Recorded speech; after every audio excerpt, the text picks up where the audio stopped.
ஆண்டவரே, ஒரு வார்த்தை சொல்லும், என் வாழ்வு நலமடையும்.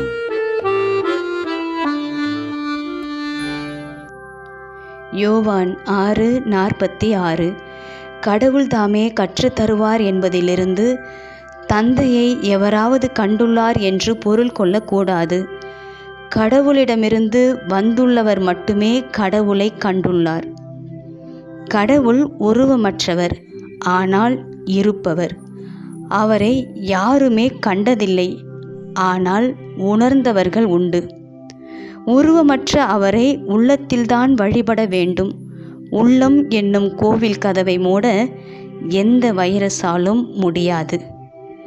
ஆலயங்கள் மூடப்பட்டதால், வழிபாடுகளில் பங்கெடுக்க முடியாததால் கடவுள் பக்தி விசுவாசம் வறண்டு போகக்கூடாது. நாம் இருக்கும் இடத்தை கோவிலாக்குவோம். நம்மில் இருக்கும் கடவுளை கண்டு கொள்வோம். உருவமற்ற அவரை உள்ளத்தில் வழிபடுவோம். இயற்கையும் செயற்கையும் காட்டும் விந்தைகளுக்கு கடவுளிடம் விளக்கம் கேட்போம். அவரே அனைத்தையும் கற்றுத்தருபவர். கடவுளோடு பேச இடைத்தரகர்கள் தேவையில்லை. நேரடியாய் தொடர்பு கொண்டு நெருங்கிய இறை உறவால் நிலை வாழ்வை உறுதிப்படுத்திக் கொள்வோம். ஜெபம்.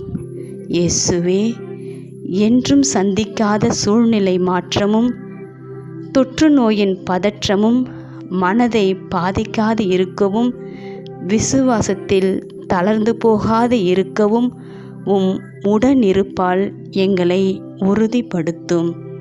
ஆமேன். செவ்வாய்க்கிழமை காலை ஜெபம். நம்மை படைத்து காத்து ரட்சித்து பரிபாலனம் செய்து வரும் பிதா சுதன் இஸ்பரித்து சாந்து என்னும் பரம திருத்துவத்துக்கு எல்லா காலமும் ஸ்துதியும் ஸ்தோத்திரமும் உண்டாக கடவுது. தலங்களுக்கு கர்த்தரான தேவன் பரிசுத்தர் பரிசுத்தர் பரிசுத்தராயிருக்கிறார். அவரது மகிமை பிரதாபத்தால் பூமி நிறைந்திருக்கிறது. பிதாவுக்கும் ஸ்தோத்திரம், சுதனுக்கும் ஸ்தோத்திரம், இஸ்பரித்து சாந்தருவுக்கும் ஸ்தோத்திரம் உண்டாக கடவுது. இதோ ராக்காலம் தனது திரையை மடக்கி கொண்டு மறைய, விடியற்காலம் வர காலை கிரகம் கம்பீரமாய் தோன்றப் போகிறது. இதோ உமது படைப்பாகிய நான் படுக்கையை விட்டெழுந்து பயபக்தி வணக்கமுற்று இரு கரம் குவித்து ஆத்தும சரீர ஒடுக்கத்தோடு உமது தெய்வ சன்னிதானத்திலே வருகிறேன். சுயம்பு அனாதி அசாரியே, மற்றற்ற நன்மை கடலே, சர்வ வியாபியே, சர்வ லோக சிருஷ்டிகராயிருக்கிற என் தேவனே, வானத்தில் சந்திரன் சூரியன் நட்சத்திரங்களையும் பூமியின் மலைகள் சமுத்திரம் முதலான காரியங்களையும் தேவருடைய மகிமையை காட்டிக் கொண்டிருப்பதையும் நான் பார்த்ததும், என் ஆத்துமத்திலே சரீரத்திலும் கொண்ட நன்மைகளை யோசித்தும் உள் நடுக்கம் கொண்டு உமது பாதத்திலே விழுந்து உம்மை போற்றி புகழ்ந்து நமஸ்கரித்து நன்றி அறிந்த தோத்திரம் செய்கிறேன்.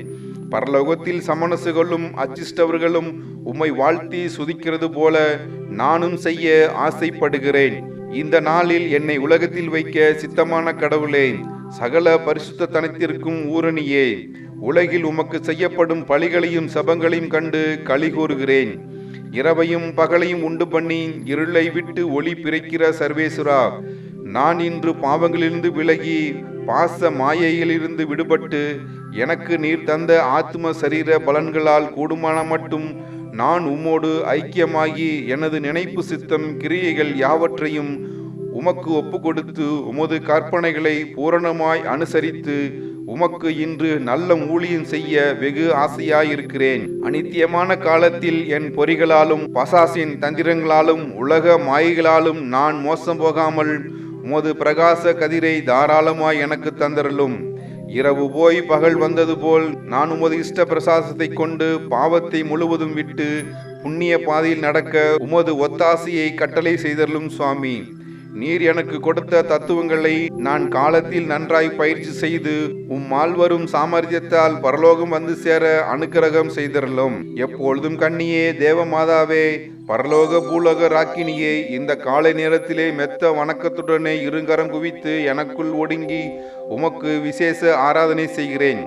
தேவ பொக்கிஷங்களை கொண்ட நாயகியே, அக்னியொத்த தேவ சிநேகத்தாலும் அத்தியந்த தாழ்ச்சியாலும் தேவ வரப்பிரசாதங்களாலும் நிரம்பிய தாயே, மாசின்றி பிறந்து மனுக்குல தவிப்பை நீக்க உலக இரட்சகரை பெற பாக்கியம் பெற்ற ஆண்டவளே, இன்று நான் உலகில் சஞ்சாரம் செய்ய என் கிரியை நடத்தும்போது நான் காமக்ரோகம் வெகுளி உலக சஞ்சாரம் செய்ய என் கிரியைகளை நடத்தும் போது நான் காமக்ரோகம் வெகுளி மயக்கம் எனப்பட்ட தோஷ மாயைகளில் மாட்டிக்கொண்டு என்னை உண்டு பண்ணின சுவாமிக்கு துரோகியாய் போகாமல் இன்று நான் தாழ்ச்சி, பொறுமை, தேவஸ்நேகம், பிரேஸ்நேகம் கொண்டு உலகம், பசாசு இதே முதலிய சத்துக்களை ஜெபித்து அறநெறியில் உயர எனக்காக உமது திருக்குமாரிடம் வேண்டிக் கொள்ளும். பிரார்த்திக்க கடவோம். தயாபரான சர்வேஸ்வரா, மனவாக்கு எட்டாத தேவனின் பராமரிப்பில் எங்களை காத்து நடத்தி உம்முடைய பரிசுத்த சமணசுகளும் அனுப்பியிருக்கிறீரே, உமக்கு தோத்திரம் உண்டாக கடவுது. தேவரரை மன்றாடுகிற அடியேன் இவ்வுலகத்தில் அவர்களுடைய ஆதரவினால் காப்பாற்றப்பட்டு உமக்கும் அவர்களுக்கும் பிரியப்பட்ட அடக்கத்துடனே பக்தியாய் நடக்கவும், மோட்சத்தில் அவர்களோடு உம்மை எல்லா காலமும் துதித்து வாழ்த்தவும் கிருபை புரிந்தருளும் சுவாமி. ஆமென்.